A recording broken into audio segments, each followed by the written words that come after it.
À la une de cette édition d'information, la toute première livraison de la semaine et 9e de ce mois de décembre. Où en est-on avec l'affaire des 130 000 sacs de riz à détruire au port autonome de Douala? Le sujet a fait l'objet d'une séance de travail qui a regroupé le MINADER, entendez le ministre de l'Agriculture et Développement Rural et ses principaux collaborateurs ce 9 décembre 2013 à Yaoundé. La rencontre était également élargie à la presse et vous aurez le compte rendu dans ce journal. À l'étranger, le désarmement des groupes armés dans la capitale centrafricaine soulève déjà des tensions. Les soldats français de l'opération Sangari ont étendu leur champ d'action dans tout Bangui depuis ce 9 décembre 2013 à la chasse des éléments de l'ex-rébellion Selika. Voilà pour le sommaire. Merci de rester sur Canal 24. Bonsoir à tous, c'est un plaisir de vous retrouver. Merci encore de nous renouveler votre confiance. Où en est-on avec l'affaire des 130 000 sacs de riz à détruire au port autonome de Douala? Le sujet a fait l'objet d'une séance de travail qui a regroupé le MINADER et ses principaux collaborateurs ce 9 décembre 2013 à Yaoundé. La rencontre ouverte également à la presse a été le lieu pour Essim Meigné de mieux comprendre avec ses cadres les conclusions du rapport phytosanitaire défendu par l'expert judiciaire Hervé Larocque, avocat de la société Eximex, le fournisseur de 7000 tonnes de riz. Les détails avec Donald Anouzoa et Sèche-Tête Capoulorissi. Il faudrait encore attendre pour connaître le sort réservé à la cargaison de 130 000 sacs de riz bloqués au port autonome de Douala depuis le 15 février 2013. La décision infiltrée de la séance de travail entre le ministre de l'Agriculture et du Développement Rural et Hervé Larocque, avocat au barreau de Paris agissant pour le compte de Sosimex, fournisseur de 7000 tonnes de riz.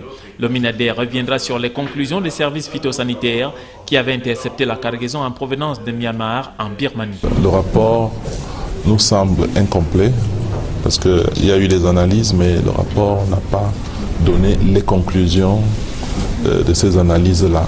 Et j'ai recommandé que l'avocat du gouvernement et l'avocat du fournisseur de riz puissent écrire au laboratoire afin qu'il nous envoie un rapport complet, y compris les conclusions, parce qu'il s'agit ici d'un problème de police phytosanitaire, de sécurité sanitaire des populations. Donc le riz que nous importons peut paraître parfois sain, mais il peut aussi être sujet à la présence de produits toxiques. Et c'est pour avoir un niveau d'information cohérent sur les rapports d'experts qu'il sera recommandé à l'avocat du gouvernement et à celui du fournisseur du riz en question d'adresser une lettre au laboratoire concerné afin qu'il envoie un rapport complet et les conclusions conséquentes.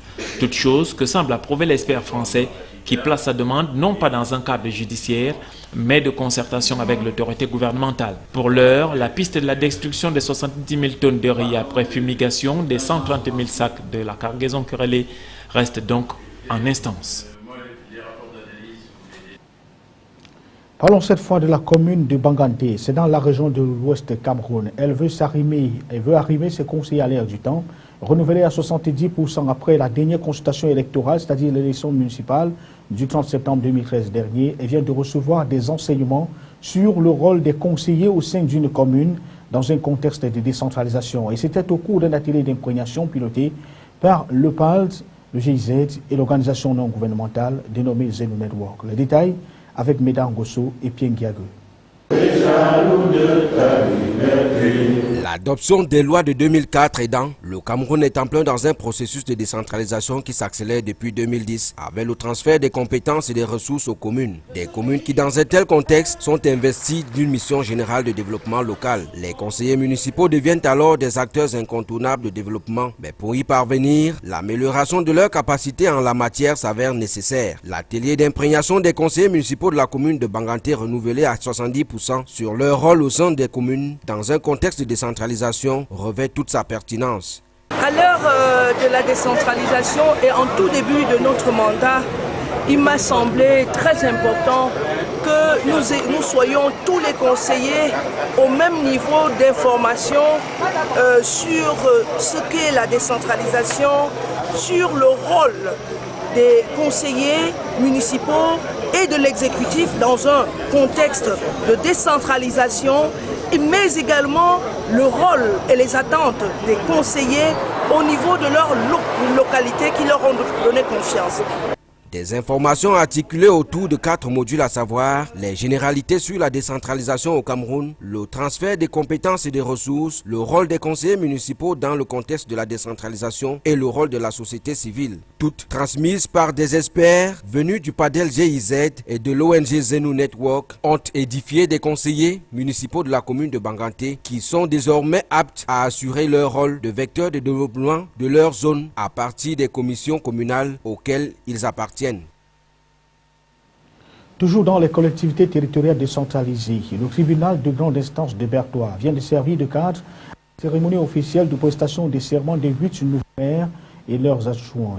8 nouveaux maires et adjoints que compte le département du Lom et d'Irem. Le président du tribunal, Simplice Hervé Djong, en a d'ailleurs profité pour exhorter les uns et les autres à éviter la violation de lois et règlements du pays, en l'occurrence la vente de la nationalité camerounaise. Des précisions avec Ernest Ateba, René Outignan et Divina Pi pour le récit. 2h30 d'horloge, c'est le temps qu'aura duré la cérémonie de prestation de serment des exécutifs communaux des 8 mairies que compte le département, Lom et d'Irem. Mais avant de leur demander de venir chacun à tour de rôle, jurer de ne pas faillir aux exigences de la décentralisation, le président du tribunal leur a exhorté à éluder tout acte compromettant qui mettrait en mal l'exercice de leurs fonctions. Je dois assumer mes fonctions régaliennes. À cet effet, étant native du pays, native de cette localité, j'ai la chance de bien cerner la différence entre les habitants du pays voisin et les Camerounais qui sont natifs et d'origine. Donc les instructions que le président du tribunal vient de nous donner ne m'échapperont pas parce que j'ai déjà commencé à le faire dans le passé et je vais davantage me performer. Les agents, eux aussi, ne sont pas en reste. Les maires ont donc intérêt à respecter scrupuleusement ces instructions pour éviter de se retrouver à la 11e province. En premier, la vente de la nationalité camerounaise parce qu'impliqués au premier chef dans l'établissement des actes de naissance. Conscients du fait qu'à l'Est, plus de 2000 Nigérians et réfugiés centrafricains sont détenteurs des cartes nationales d'identité, les maires vont mettre en application toutes les recommandations qui leur ont été données. Restons dans cette partie du pays pour parler de la pénurie de carburant qui perdure. Les mototaximens et autres automobilistes sont désormais obligés d'aller d'un point de service, d'une station-service à une autre, sans véritable solution.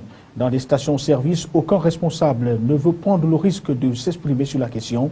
La situation a aussitôt entraîné l'augmentation du coût de transport dans cette partie du pays. Des précisions avec Ernest Ateba, Roméo Tignan et Bintou Akoum pour le récit. C'est depuis le 5 décembre dernier que les automobilistes de la ville de Bertois vont et viennent d'une station-service à une autre à la recherche du carburant et sans suite. Les stations sont sèches et plus loin, un particulier vend ce liquide à un prix exorbitant. 1,5 litre vaut 2000 francs CFA et face à cette situation, les mototaximens estimés à 3000 environ dans la ville de Bertois se trouvent dans l'obligation d'augmenter les coûts de transport. Ce même système-là, ça a duré 5 ans. Aujourd'hui encore, on recache le carburant. On nous adopte à un régime dans lequel on nous sèvre comme ça là brutalement. D'autres versions par ailleurs évoquent que l'augmentation du carburant est une décision gouvernementale. En attendant qu'une solution soit trouvée en cette veille des fêtes de fin d'année, les usagers vont continuer à débourser 200 voire 400 francs CFA pour aller d'un point à un autre de la ville de Bertois. Parlons cette fois de la campagne de vaccination pour cette riposte organisée contre le poliovirus sauvage qui venait donc d'être lancée dans la zone des Malantouins, c'est dans le département de Noun, région de l'Est Cameroun, par le secrétaire d'État en charge de la santé, Alim Garga Yatou, est allé là-bas présider personnellement cette cérémonie et a visé les populations sur la gravité du mal, tout en leur apportant le message de soutien et de réconfort du gouvernement, notamment aux familles victimes. Il faut rappeler que c'est dans cette partie du pays que 3 cas, notamment 5 cas à Panton du ministère de la Santé de poliovirus sauvage ont été découverts. Pour plus de précisions, retrouvons Médan Gosso et Pierre Guiago une fois de plus. À Lantoin, dans le département du Noun, région de l'Ouest Cameroun, que les cas qui ont mis le Cameroun en situation d'épidémie de polio ont été découverts. Une épidémie qui survient du fait de la méconnaissance des mesures préventives. C'est peut-être parce que j'ai négligé. J'étais ignorant, je ne savais pas. Le secrétaire d'État à la santé Ali Mayatou, venu dans cette aire de santé pour lancer la campagne de vaccination contre le poliovirus sauvage, était porteur d'un message. Non pas d'inquiétude, mais à la fois un message d'alerte et de prise de conscience.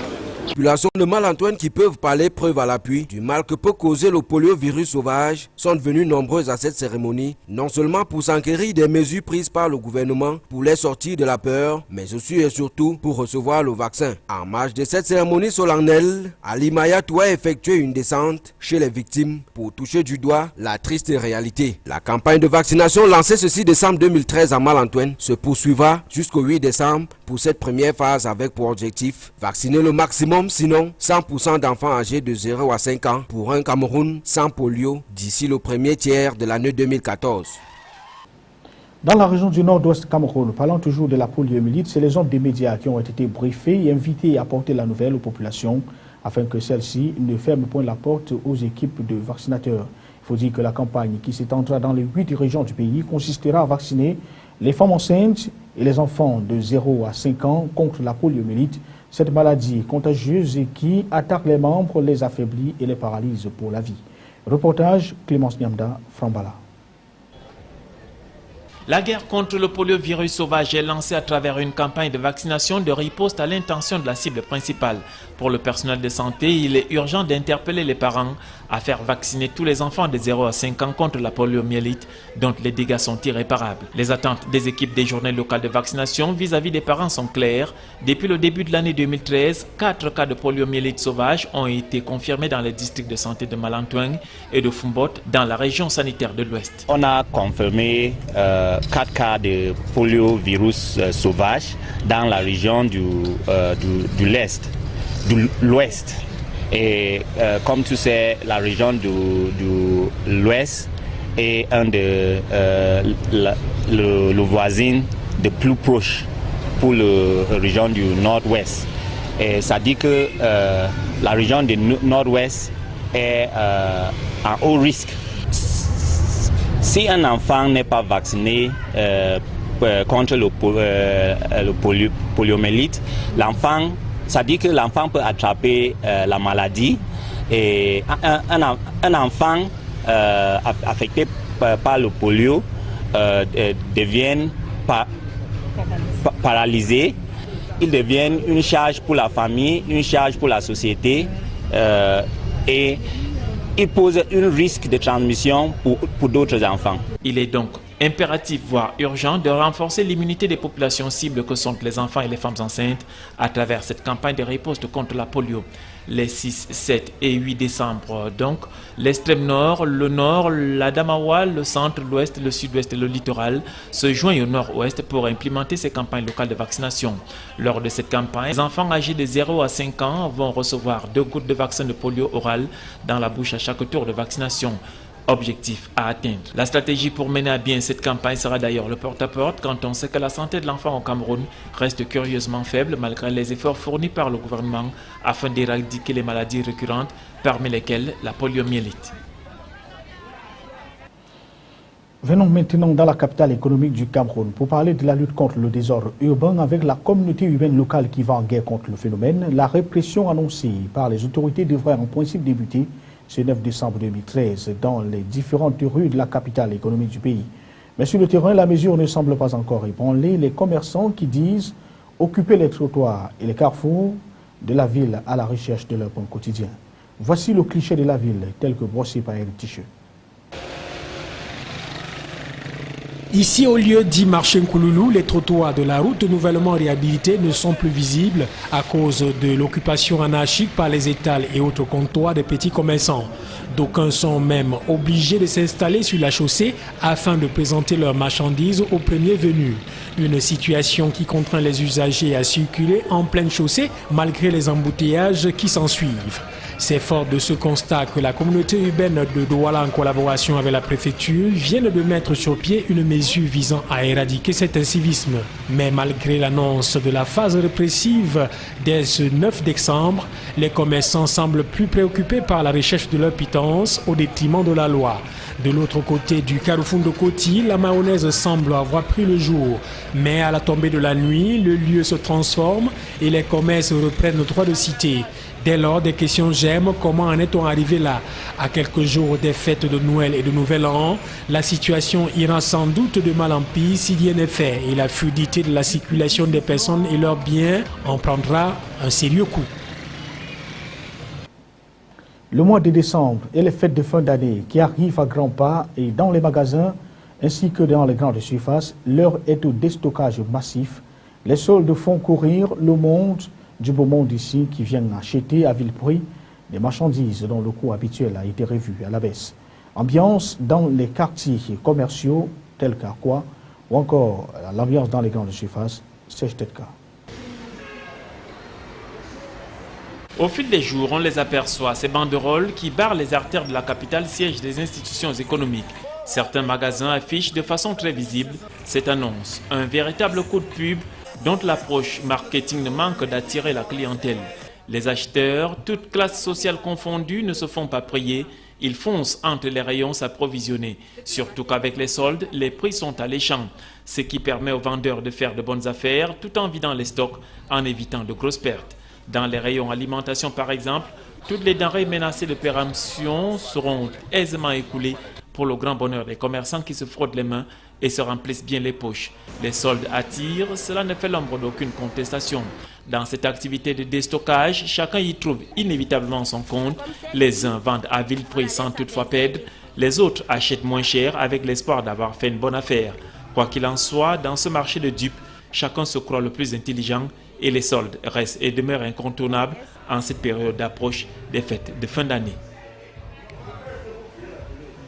Sans publicité, à l'étranger, Afrique du Sud, d'importantes mesures de sécurité sont déployées avant l'arrivée d'une centaine de chefs d'État du monde entier. Ils viendront rendre et accompagner à sa dernière demeure l'ancien président, figure importante de l'apartheid en Afrique du Sud, Nelson Mandela, décédé il y a quelques jours. À la République centrafricaine, le désarmement des milices et groupes armés a débuté à Bangui. Les forces françaises ont étendu leur action depuis ce 9 décembre dans les différentes rues de la capitale du pays. Le résumé de l'actualité internationale, c'est avec la rédaction de C24. Importantes mesures de sécurité déployées en Afrique du Sud, alors qu'une centaine de dirigeants convergeront cette semaine vers le pays. Une cérémonie d'hommage officielle est prévue mardi au stade Soccer City à Soweto, la même où le héros de l'anti-apartheid avait fait sa dernière apparition en public. Le président ukrainien accepte l'idée de pourparler avec l'opposition. Il a de même annoncé une rencontre dès mardi avec les 3 ex-présidents du pays. Dans la rue, la mobilisation ne faiblit pas. Des centaines de manifestants continuent à tenir des barricades. Les opérations se passent bien selon l'état-major français. Le désarmement des milices et groupes armés a débuté à Bangui, une opération qui vise expressément les combattants de l'ex-Seleka, majoritairement musulmans et coupables de nombreuses exactions. Une nouvelle étape franchie, la vente de cigarettes électroniques a été jugée déloyale par le tribunal de commerce de Toulouse, une décision qui pourrait faire jurisprudence. C'est officiel, le café turc est inscrit au patrimoine immatériel de l'humanité. L'UNESCO pourrait désormais prendre toutes les mesures nécessaires pour protéger la tradition de ce café. Un breuvage qui, au fil du temps, est devenu une tradition ancrée dans le mode de vie des Turcs. C'est le 11e bien culturel de Turquie protégé par l'UNESCO. En sport, avant de partir, on parle du tennis de table qui gagne du terrain dans le nord. Des tournois se multiplient dans cette partie du pays en vue de vulgariser cette discipline sportive auprès du grand public de Garoua. Le dernier en date, c'est le tournoi Open Competition en plein air, dénommé Club Sikam Ping-Pong, qui a regroupé les vétérans des 4 départements que comptent ces parties du pays. Les détails avec Amadou Bello et Michel Ateba. Ouverte ce samedi 7 décembre 2013, la compétition s'est déroulée en 2 parties. Les 7 et 8 décembre pour les phases des poules. Les 14 et 15 décembre seront consacrés aux éliminatoires. 16 participants rivaliseront d'adresse pour une place en finale prévue le dimanche 15 décembre prochain. Dans son propos introductif, le président du comité d'organisation, André Batouki, a invité les challengers à faire exploser leur talent à l'effet de grossir les rangs des amoureux de la petite boule blanche.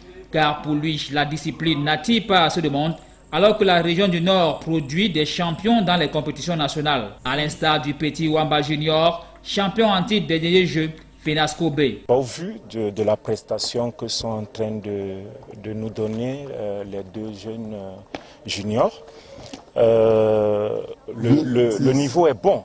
Le niveau est bon dans le Nord et cela se justifie aussi par plusieurs trophées que ces jeunes-là remportent.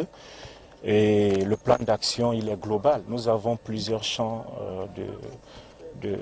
d'ateliers, d'apprentissage, d'entraînement pour ces jeunes-là. Avec le soutien de nombreux partenaires qui se sont associés à l'organisation de ce tournoi, le tennis de table semble définitivement prendre son envol dans une région jusqu'ici dominée par le sport roi, le football. Bien, c'est la fin de ce journal, la première livraison de la semaine et la 9e de ce mois de décembre. Où en est-on avec l'affaire des 130 000 sacs de riz à détruire au port autonome de Douala? Le sujet a fait l'objet d'une séance de travail qui a regroupé le MINADER, ministre de l'Agriculture et du Développement rural et ses principaux collaborateurs, ce 9 décembre 2013 à Yaoundé. La rencontre était également ouverte à la presse. Et puis à l'étranger, le désarmement des groupes armés dans la capitale centrafricaine qui soulève déjà des tensions. Les soldats français de l'opération Sangari ont étendu leur champ d'action dans toutes les rues de Bangui à la chasse des éléments de l'ex-rébellion Seleka depuis ce 9 décembre 2013. Mesdames, Messieurs, merci pour votre fidélité. Nous vous souhaitons de passer une bonne semaine en compagnie de nos programmes qui se poursuivent. Bonsoir.